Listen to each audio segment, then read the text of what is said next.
सोहबत अल्लाह वालों की। लिल्लाहि रब्बिल आलमीन वल आक़िबतु लिल मुत्तक़ीन वस्सलातु वस्सलामु अला रसूलिहिल अमीन व अला आलिहि व अस्हाबिहि अजमईन। अम्मा बाद, क़ाल अल्लाहु तबारक व तआला अऊज़ु बिल्लाहि मिनश शैतानिर रजीम बिस्मिल्लाहिर रहमानिर रहीम। या अय्युहल्लज़ीना आमनू इस्तईनू बिस्सब्रि वस्सलाह इन्नल्लाहा मअस्साबिरीन वला तक़ूलू लिमन युक़तलू फ़ी सबीलिल्लाहि अम्वात बल अहयाउन वलाकिन ला तशऊरून। सदक़ल्लाहुल अज़ीम। मेरे मोहतरम बुज़ुर्गान मिल्लत, मुसल्लियान मस्जिद,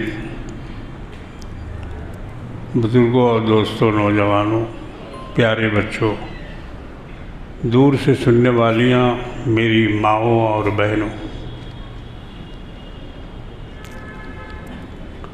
गुज़िश्ता कई जुमों से मेरी गैर हाज़िरी हुई है सेहत की ख़राबी की वजह से। अल्लाह का शुक्र है कि इलाज हुआ और उसके बाद अल्लाह ने सेहत अता फरमाई और मैं दोबारा इस काबिल हुआ कि आपके सामने कुछ अर्ज़ कर सकूं। इसी दरमियान में मुहर्रमुल हराम का महीना शुरू हो गया, जिसकी आज 9 तारीख़ है। 9 दिन गुज़र गए। लोग अपने अपने तरीक़े पर अपने अपने समझ के मुताबिक मुहर्रम मना रहे हैं। कोई रिवाजी मुहर्रम मना रहा है, कोई बाप दादे का मुहर्रम मना रहा है, कोई किताबी मुहर्रम भी मना रहा है, मगर वो किताबें ऐसी हैं जो मुहर्रम मनाने वालों ने लिखी है, मगर असल दीन जो है, असल इस्लाम जो है, जो मुहर्रम के ताल्लुक़ से है, वो है हज़रात सहाबा का अमल और ख़ुद शहीदान करबला सैयदना इमाम अली मक़ाम हुसैन रज़ी अल्लाह ताला और आपके रफ़क़ा, आपके अहले ख़ानदान, इन्होंने कैसे मुहर्रम मनाया और शहादत से पहले और शहादत के बाद क्या हालात रहे, ये कोई नहीं बताता है। एक रिवाजी चीज़ है कि भाई खूब रोया जाए, खूब रुलाया जाए। उसके लिए ऐसे ऐसे वाक़यात गढ़े गए हैं कि जिसका कोई सर पैर है ही नहीं। मिसाल के तौर पर सैयदना इमाम हुसैन रज़ी अल्लाह ताला अन्हु की एक बेटी का नाम लिया जाता है, जनाब सुगरा। ये बहुत छोटी बेटी हैं रिवायतों के मुताबिक। जो रिवायतें गढ़ी गई हैं उसमें है ये। इनको बहुत छोटी उम्र का बताया गया है और ये अपने अब्बा के साथ करबला नहीं गई, मदीने ही में रह गई। अब मदीने में रहने के बाद उनका जो हाल लिखा है लोगों ने, या अभी भी मिंबर पर बैठकर जो मजालिस कर रहे हैं अज़ादारान हुसैन, तो उसमें जनाब सुगरा की जो बातें लिखी हैं उनका रोना, उनका पीटना, उनका फरियाद करना, हर आने वाले को रोक कर करबला के हालात मालूम करना, अपने छोटे भाई अली असगर के बारे में उनका रोना बिलखना, बाबू असगर अली तुम कहाँ हो, तुम्हारे लिए हमने कुर्ता सी के रखा है, तुम्हारा कपड़ा बनाया, ये इस तरह की चीज़ें। यानी गम के जितने माहौल हो सकते हैं लोगों ने उसको एक जगह जमा किया और बयान करते हैं और खूब रोते हैं, खूब रुलाते हैं। अगर आप किसी मजलिस में जाएंगे जो उन लोगों की मजलिस होती है, उसमें आप देखेंगे कि जनाब सगरा का इसी तरह से काफ़ी बयान है और वो बोल बोल के उसको और अपनी तरफ से नमक मिर्च मसाला मिला के और खूब रुलाते हैं लोगों को और लोग भी रोते हैं। जबकि हाल ये है कि सगरा नाम की कोई बेटी इमाम हुसैन की थी ही नहीं, कोई बेटी नहीं थी। हज़रत सुकैना रज़ी अल्लाह ताला अन्हा ये एक बेटी थी जो करबला भी गई थी, साहिब औलाद थी, शादीशुदा थी। इसके अलावा और किसी बेटी का पता नहीं चलता करबला के वाक़यात में। तो ये हाल है हमारे यहाँ मुहर्रम मनाने का, एक गम का माहौल बनाना और उसमें रोना, पीटना, चीखना, चिल्लाना। तो खैर जो लोग करते हैं वो करते हैं, ये उनका मज़हब है, ये उनका तरीक़ा है और वो अपने मज़हब और अपने तरीक़े पे अमल कर रहे हैं। हालांकि वो तरीक़ा इस्लाम के ख़िलाफ़ है, ख़ुद शहीदान करबला के ख़िलाफ़ है। सैयदा फ़ातिमा ज़हरा रज़ी अल्लाह ताला अन्हा के ख़िलाफ़ और सबसे बढ़कर कमली वाले आका जनाब मोहम्मद रसूलुल्लाह सल्लल्लाहु ताला अलैहि वसल्लम के बताए हुए रास्ते के ख़िलाफ़ है। हुजूर ने मना फरमाया रोने, पीटने, चीखने, चिल्लाने, गालों में थप्पड़ मारने, बाल नोचने, नौहा मरसिया करने। हुजूर ने इसको बिल्कुल मना करार दिया।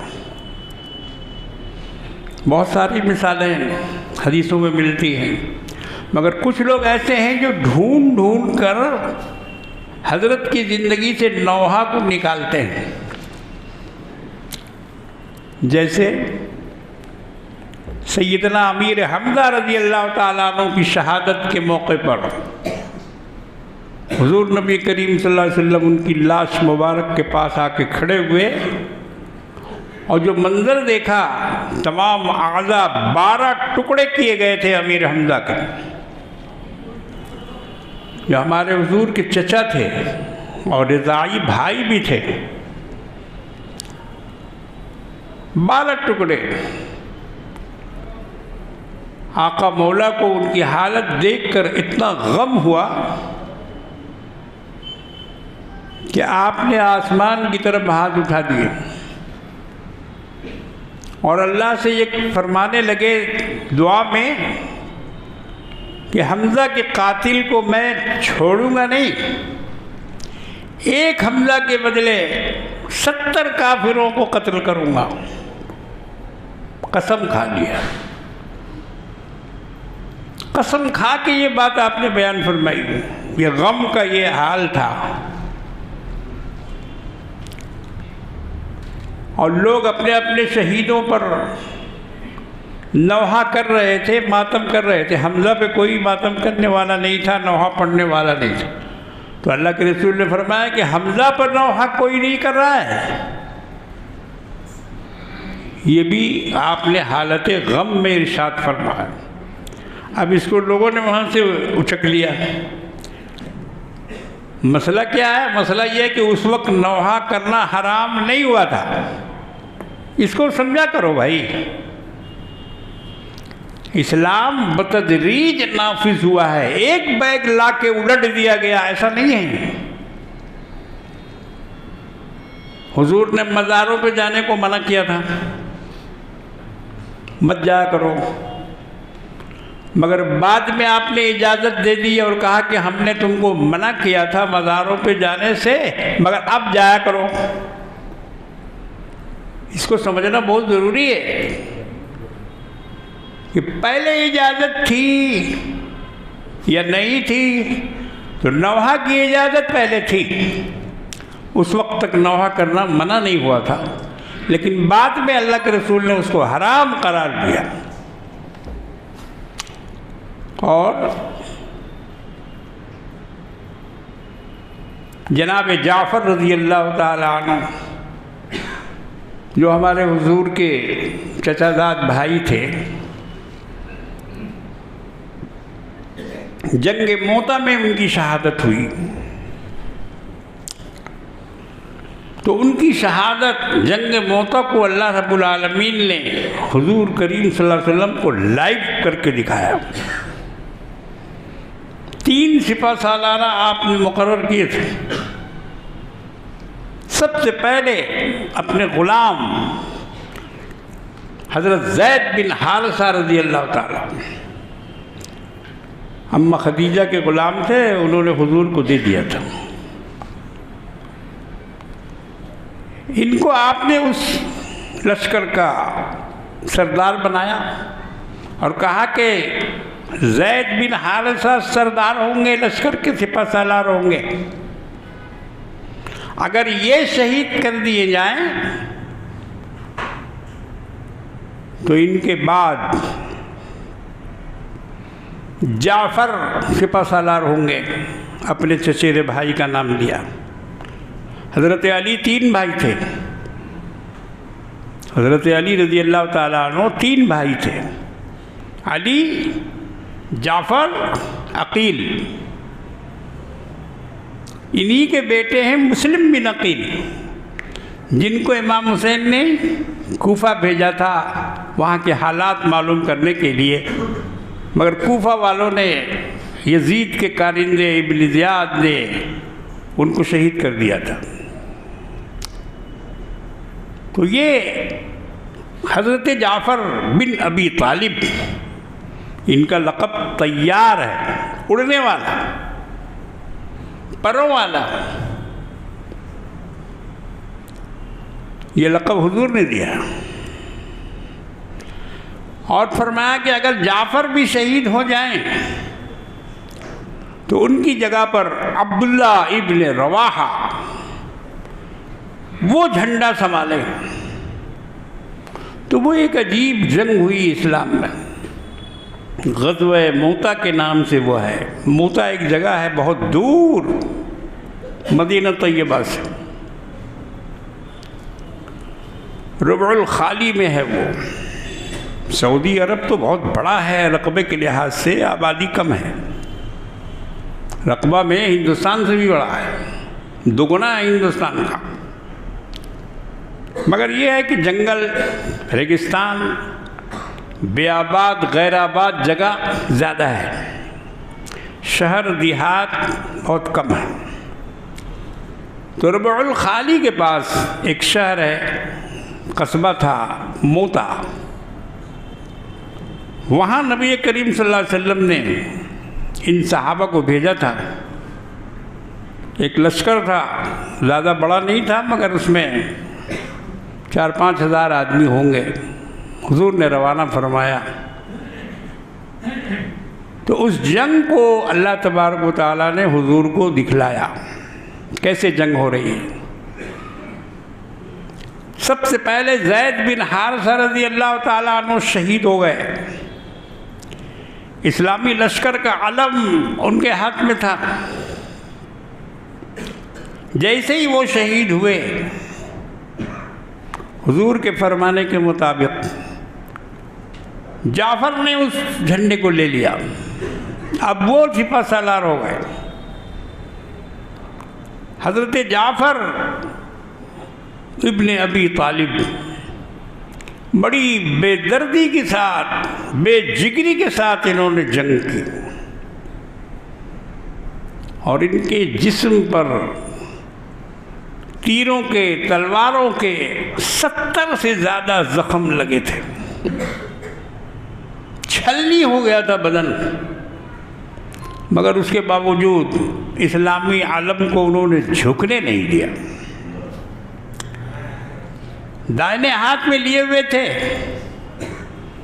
किसी ने आपके बाजू पे तलवार मारी, बाजू कट के गिर गया, झंडे को आपने दूसरे हाथ में ले लिया। आप बाएं हाथ में लेके जंग लड़ रहे, मगर किसी शख्स ने फिर आपके बाएं हाथ को भी काट दिया और वो झंडा आपके हाथ से छूट गया। आपने जल्दी से वो झंडा अपने दांतों से पकड़ा। ये सब शहादत कोई बयान करता है? भूल गए लोग, इनकी कुर्बानियों को भूल गए, इनकी शहादत को भूल गए। ले दे के एक करबला याद रहा। ऐसे कितने करबला हुए हैं इस्लाम में, पहले भी हुए हैं, बाद में भी हुए हैं। अभी क्या करबला का वाक़या दुनिया में दोहराया नहीं जा रहा? मुसलमानों की इज्जत, आबरू, उनके माल, उनके घर, उनके मकान क्या तोड़े नहीं जा रहे? क्या उन पर जुल्म नहीं हो रहा है?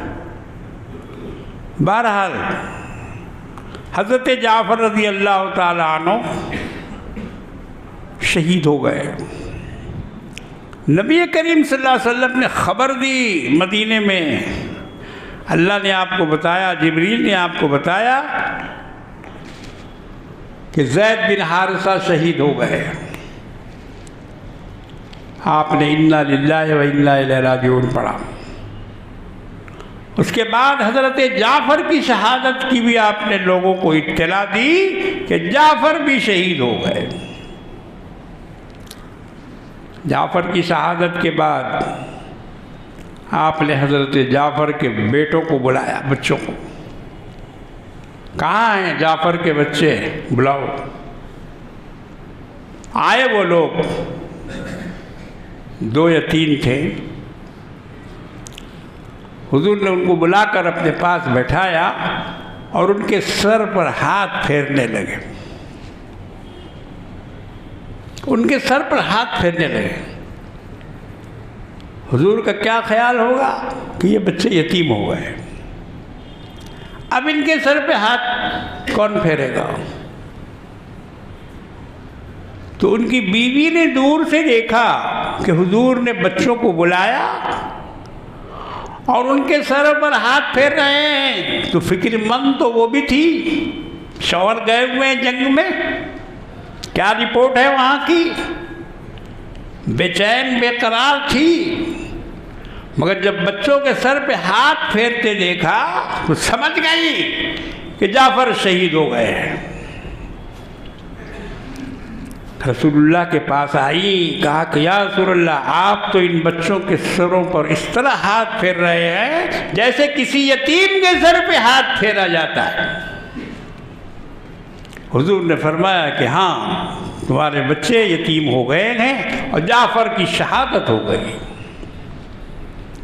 अब तो जो कोहराम मचा, बीवी ने बच्चों का हाथ पकड़ा और घर में चली गई और रोना पीटना शुरू किया। रोने की आवाज़ जब पहुंची जनाब मोहम्मद रसूलुल्लाह सल्लल्लाहु ताला अलैहि वसल्लम के मुबारक कानों में, हुजूर ने कहा कि जाओ जाफ़र के घर वालों को मना करो, मना करो, इस तरह से न रोएं, बयान करके न रोएं, आवाज़ धीमी रखें। थोड़ी देर आवाज़ कम हुई, लेकिन गम कहाँ जाने वाला है? फिर आवाज़ आने लगी। हुजूर ने फिर आदमी भेजा और कहा कि जाओ जाफ़र के घर वालों को कहो कि इस कदर ज़ोर से चीख चिल्ला के न रोए। थोड़ी देर फिर खामोशी रही। तीसरी मर्तबा अल्लाह के रसूल ने फरमाया कि जाओ जाफ़र के घर वालों के मुंह में मिट्टी झोंक दो, मुंह में मिट्टी झोंक दो। ये हदीस सुना रहा हूं, ये चंडू खाने की गप नहीं है। बाकायदा हदीसों में ये तज़किरा आया है कि हुजूर ने फरमाया कि उनके मुंह को मिट्टी से बंद कर दो। यानी ये रोना चीखना चिल्लाना अल्लाह के रसूल को पसंद नहीं था, मना फरमाते थे। अब आप कहिएगा कि साहब रोने को मना करते हैं, रोना तो फितरत की चीज़ है, इसको कौन रोक सकता है। जब गम होता है तो रोना आता है। मगर यहाँ से समझ लीजिए बात, एक होता है रोना और एक होता है रुलाना। ये जितनी औरतें आती हैं घर में ताज़ियत करने के लिए या किसी के इंतकाल की खबर मिले तो आती हैं, बूबू अब तुम्हारा क्या होगा। देखो तेल में, आग में तेल डाल रही है, गम को और भड़का रही है। ये ताज़ियत नहीं है, मना है इस तरह से। माँ बहनों को समझाओ, ठीक से समझाओ कि ये काम मत किया करो कि जाके और अब तुम्हारा क्या होगा, अब कौन तुमको खिलाएगा जी। अब वो बेचारी रो रही है। अच्छा, जितनी औरत आए सबके सामने उसका रोना ज़रूरी है, नहीं तो वो औरत बाहर जाके बोलेगी कि देखो मियाँ को मरे हुए हैं, अभी थोड़ा ही देर गुजरा, आंख में आंसू भी नहीं है। अरे कितना आंसू लाएगी, कितना आंसू लाएगी, कितना रुलाओगे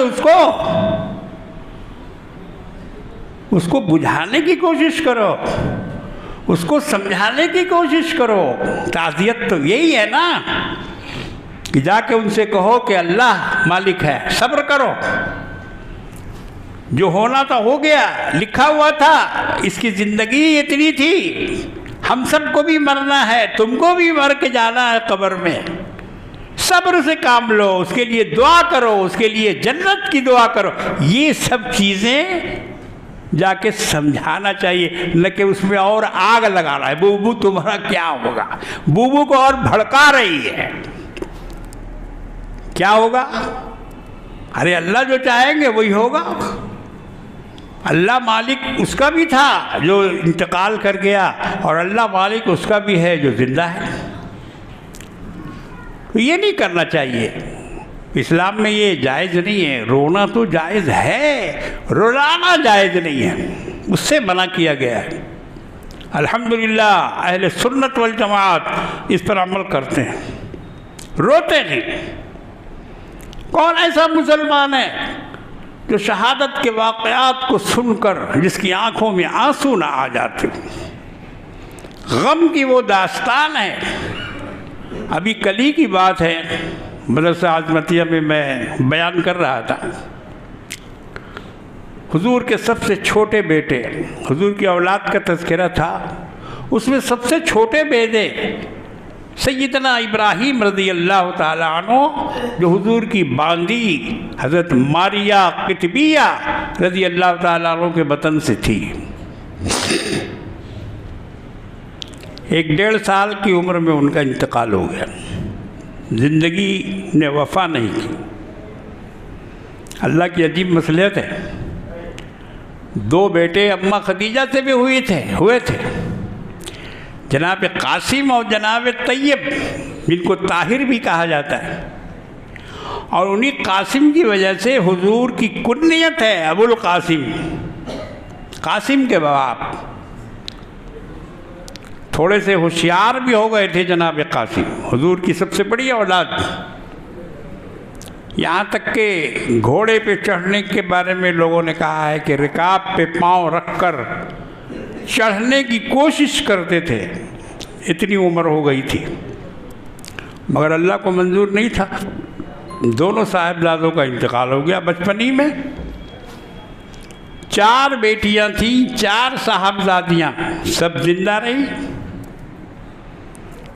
अल्लाह ने उनको ज़िंदगी दी, लंबी लंबी ज़िंदगी, बाल बच्चों वाली हुई। तो आखिर में एक बेटा पैदा हुआ था। तो हुजूर को उनकी बड़ी मोहब्बत थी उस आखिरी बेटे से, बहुत मोहब्बत। सहाबा भी हाथों हाथ लिए रहते थे, हुजूर का बेटा है, मेरे आका का बेटा है। मोहब्बत का तकाज़ा तो यही है। मगर जब उनका भी इंतकाल हो गया तो कमली वाले आका जनाब मोहम्मद रसूलुल्लाह सल्लल्लाहु तआला अलैहि वसल्लम उनको दफन करने के लिए कब्रिस्तान में ले गए।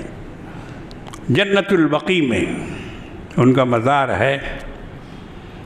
मैं जब भी जाता हूँ हज़रत इब्राहीम के मज़ार पर ज़रूर खड़ा होता हूँ और उनको सलात व सलाम पेश करता हूँ, क्योंकि ये वो साहबजादे हैं कि जिनकी वफ़ात पर रोए थे जनाब मोहम्मद रसूलुल्लाह सल्लल्लाहु अलैहि वसल्लम। हुजूर मिट्टी डालते जा रहे हैं और आपकी मुबारक आंखों से आंसू गिर रहे हैं, आंसू थम नहीं रहा है। एक सहाबी वहाँ खड़े हुए थे बगल में, हज़रत अब्दुर्रहमान बिन औफ रज़ी अल्लाह ताला अन्हु, आशरा मुबश्शरा के सहाबी। 10 वो सहाबी जिनको ज़िंदगी ही में अल्लाह के रसूल ने जन्नत. की बिशारत दे दी थी, उनमें से एक थे हज़रत अब्दुर्रहमान बिन औफ. बड़े रईस आदमी थे मदीना के. मरने के बाद इनकी दौलत जो है सोना कुल्हाड़ी से काट काट कर विरासत में तकसीम हुई थी.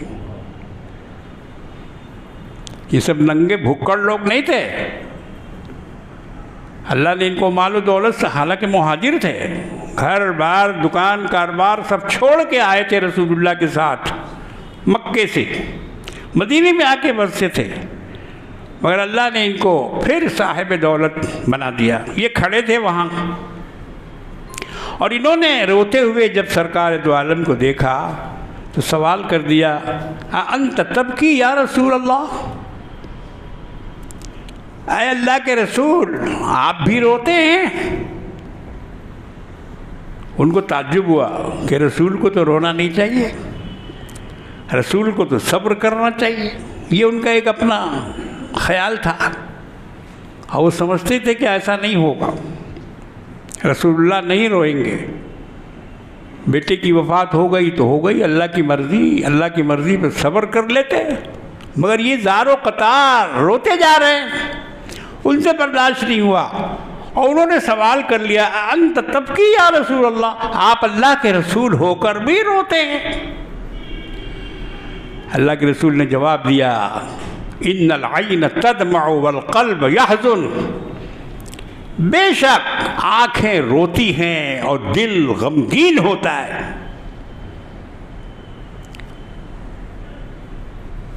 वला नक़ूलु इल्ला मा यरज़ा रब्बुना, और हम अपने रब की मर्ज़ी के ख़िलाफ़ कुछ नहीं बोलते. हम शिकवा नहीं कर रहे हैं, हम शिकायत नहीं कर रहे हैं. ए अल्लाह, आखिरी ज़माने में एक बेटा हुआ, उसको भी छीन लिया, उसको भी ले लिया आपने. हम ये नहीं कह रहे हैं. जैसा कि हमारे यहाँ आम दस्तूर है, औरतें रोते रोते कहती हैं, या अल्लाह मेरे ही बेटे को उठा लिया और कोई नहीं मिला था. ऐसा नहीं. अल्लाह के रसूल ने फरमाया, वला नक़ूलु इल्ला मा यरज़ा रब्बुना, हम अपने रब की मर्ज़ी के ख़िलाफ़ कुछ नहीं बोलते. मगर दिल का गम आपने इस तरह से ज़ाहिर फरमाया, व इन्ना बिफ़िराक़िका लमहज़ूनून या इब्राहीम, ऐ इब्राहीम हम तेरी जुदाई से बहुत गमगीन हैं. अल्लाहु अकबर, हम तेरी जुदाई से बहुत गमगीन हैं. कल ये वाक़या मदरसा आज़मतिया के प्रोग्राम में बयान करते करते मेरी आंखों में आंसू आ गए, मेरी भी हिचकी बन गई. मैं भी रोने लगा, तो क्या ये नाजायज है? अरे रोता है आदमी जब दिल में कोई ऐसा गम होता है, कोई गम की बात होती है, तब रोना आता है। और शरीयत ने इसको मना नहीं किया है, रोने को मना नहीं किया है। उसमें इत्तेदाल करो, चीखो मत, चिल्लाओ मत, आवाज़ मत लगाओ, ज़मीन पे हाथ न मारो, सीने में थप्पड़ न लगाओ, इससे मना किया है। और सिर्फ रसूलुल्लाह ने नहीं बल्कि अइम्मा ने मना किया, जितने खुलफा हैं सबों ने मना किया। जनाब ज़ैनब को सैयदना हुसैन रज़ी अल्लाह ताला अन्हु ने करबला में मना किया। जब आखिर में सिर्फ हज़रत हुसैन बच गए थे, बाकी सब लोग शहीद हो गए थे, जा रहे थे मैदान में, जनाब ज़ैनब खेमा से रोते पीटते बाहर निकल आई और कहने लगी कि भैया आप भी चले जाएंगे मुझको छोड़कर। और जनाब ज़ैनब ने रोना शुरू किया। हज़रत हुसैन रज़ी अल्लाह ताला अन्हु वापस आए और कहा कि ज़ैनब, सब्र का दामन हाथ से मत जाने दो, सब्र करो, और ये रोना, ये चिल्लाना चिल्लाना ये मत करो। तुम्हारा पूरा घराना सब्र वाला है। फातिमा सब्र वाली थी, खदीजा सब्र वाली थी। अल्लाह के रसूल ने भी सब्र की तलकीन की। इस तरह बेसब्री का मुजाहरा मत करो। इमाम हुसैन ने बहन को रोका, मना फरमाया, चीखने चिल्लाने से, गालों में थप्पड़ मारने से। बहरहाल अहले सुन्नत वल जमात का जो तरीक़ा है वो यही है कि गम होता है, गम किया नहीं जाता। गम होता है, गम मनाया नहीं जाता। ये ऐसी चीज़ नहीं है कि इसको मनाया जाए। आंसू खुद ब खुद आ जाते हैं, आंसू लाए नहीं जाते।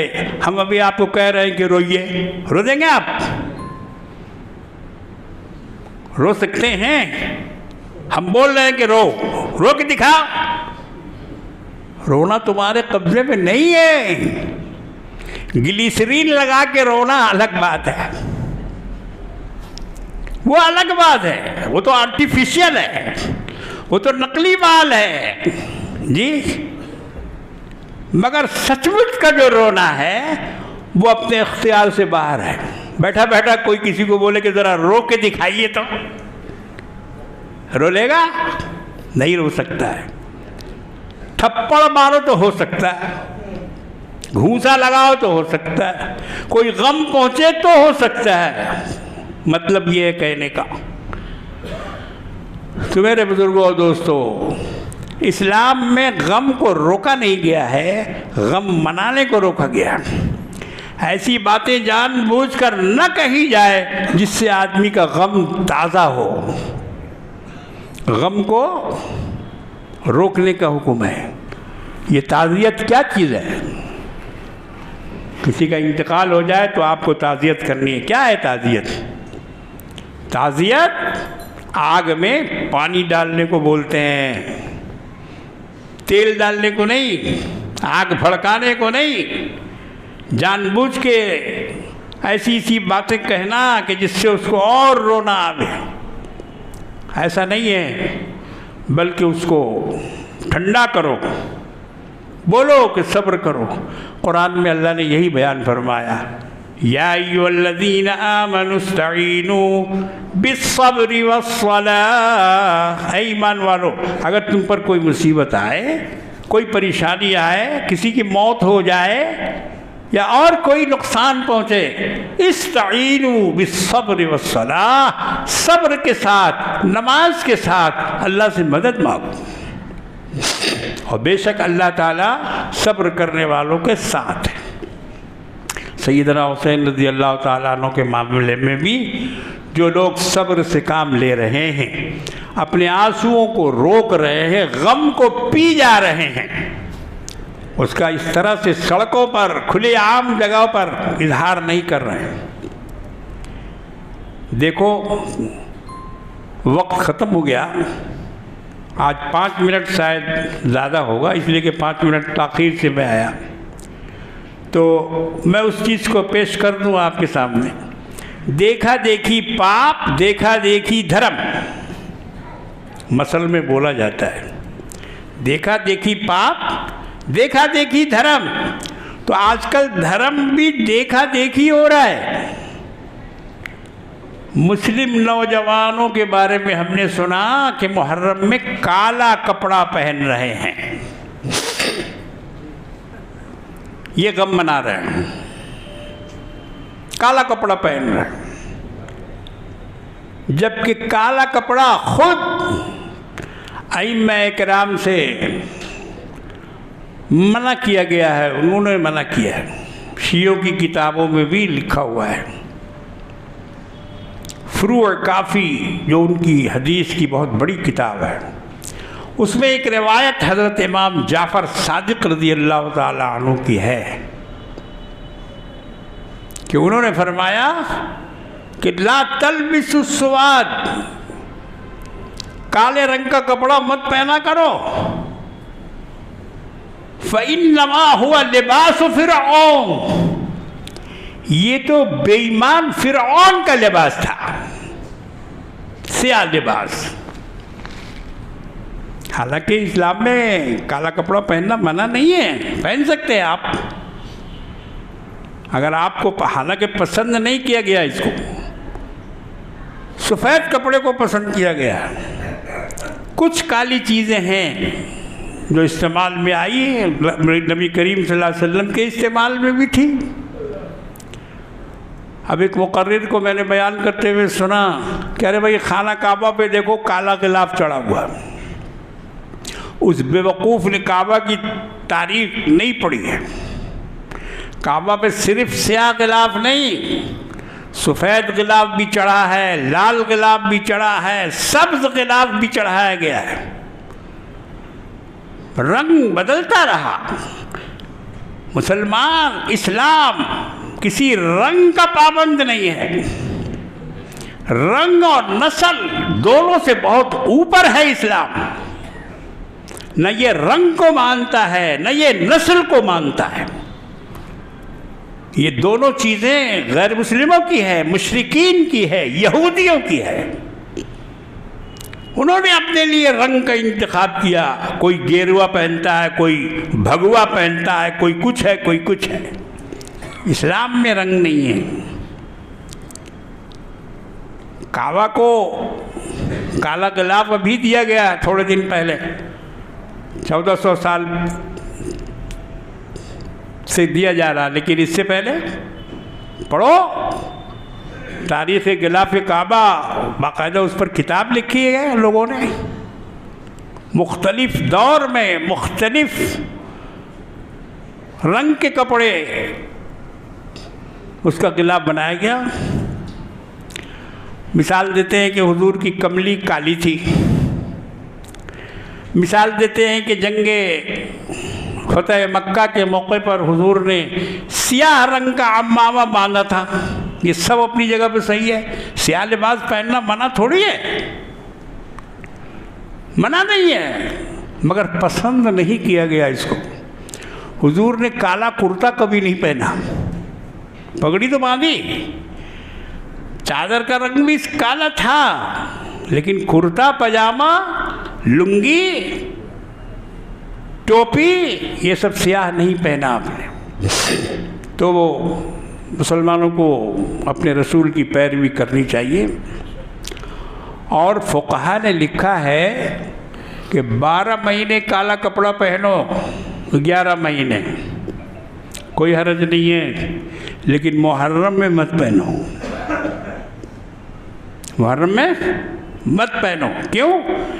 कि इससे दूसरों से मुशाबहत हो जाती है। तुम अगर अभी पहनोगे ना, तुमको भी लोग क्या कहेंगे? शिया। तुमको भी लोग शिया कहेंगे। तो अपने आप को शिया कहलाना आपको पसंद है? ऐसा मत करो। कम से कम मुहर्रम में तो मत पहनो, बाकी पहनो ना साल भर, कोई नहीं मना करेगा। हालांकि पसंदीदा लिबास नहीं है काला। इमाम जाफर सादिक की रिवायत में आपको सुना चुका हूँ, उन्होंने फरमाया कि ला तलबिसु, मत पहनो, मना किया। ला तलबिसु सवाद, काला कपड़ा मत पहनो। फ़इन्नहु लिबासु फ़िरऔन, ये फ़िरऔन का लिबास था। बाहर कैफ और भी बहुत सारी चीज़ों की नकल करते हैं लोग। काला लिबास तो नज़र आता है, बहुत से लोग चप्पल पहनना छोड़ देते हैं। चप्पल ने क्या कसूर किया है भाई? नंगे पाँव फिरते हो, फिर एक गड़ जाएगा, शीशा गड़ जाएगा, कांटा चुभ जाएगा। क्यों ऐसी बेवकूफ़ी करते हो? चप्पल पहनना क्या गम की अलामत है? नंगे पाँव रहना, ये सब ऐसी चीज़ें हैं कि लोगों ने अपने से गढ़ लिया है और गढ़कर उस पर फिर अमल भी कर रहे हैं। हम लोगों को ऐसी नक्काली से बचना चाहिए। हमारे यहाँ एक और रस्म है खिचड़ा। अब 2 मिनट उस पर भी बोल दूँ मैं। एक मौली साहब को बयान करते हुए हमने वीडियो पे सुना, टोपी उनके सर से भी बहुत बड़ी थी। सर छोटा था और टोपी बहुत बड़ी पहने हुए थे। उसने क्या बयान किया? उसने कहा कि ये खिचड़ा जो है ना, नूह अलैहिस्सलाम की सुन्नत है। देखो कहाँ की कौड़ी ला के कहाँ मिलाया।